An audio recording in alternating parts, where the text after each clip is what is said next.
Security is a puzzle with two sides. From the inside, we look for a sense of comfort and assurance.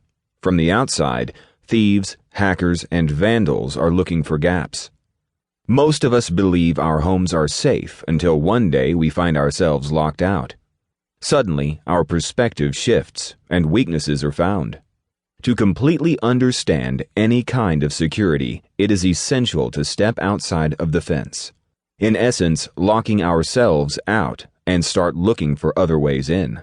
The problem is that most of us are blinded to potential problems by our own confidence or our belief that strong locks, thick doors, a high-end security system, and a guard dog are more than enough to keep most people at bay. I'm not most people. In the last 10 years, I have pulled more cons and scams than anyone in history. I've beaten casinos, faked sports events, fixed auctions, talked people out of their dearest possessions, and walked right past seemingly unbeatable levels of security. I have made a living exposing the methods of thieves, liars, crooks, and con men on a hit TV show called The Real Hustle. If I'd been a real criminal, I would probably be rich, famous, or dead. Probably all three. I have used a lifetime of research into all forms of deception to teach the public just how vulnerable they really are. Each week, along with Alexis Conran, I pull real scams on real people who have no idea they're being ripped off. Using hidden cameras, we show the audience at home what is possible so they can recognize the same scam. This unusual career has resulted in a unique understanding of how criminals think. I've become a sheep in wolves' clothing. I've learned that no matter how impossible something might seem, there's almost always a clever, unexpected way to solve the problem. An example of this is when I offered to show how easy it would be to not only steal a woman's purse, but also to get her to tell me the PIN to her ATM or credit cards. The BBC didn't think it was possible to accomplish this. When we presented this as an item for The Real Hustle, the BBC commissioner wrote, "Will never happen," beside it and sent it back.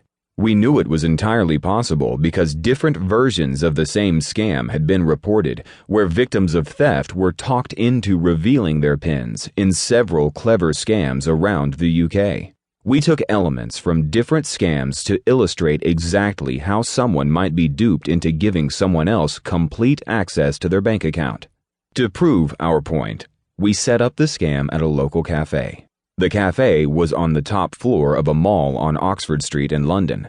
It was relatively quiet as I sat at an empty table wearing a business suit. I placed my briefcase on the table and waited for a suitable victim.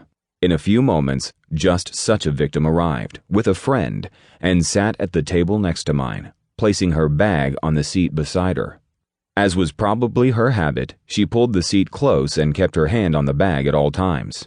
I needed to steal the entire bag, but with her hand resting on it and her friend sitting opposite, she was beginning to look like bad news. But after a few minutes, her friend left to find the restroom. The mark was alone, so I gave Alex and Jess the signal. Playing the part of a couple, Alex and Jess asked the mark if she would take a picture of them both. She was happy to do so.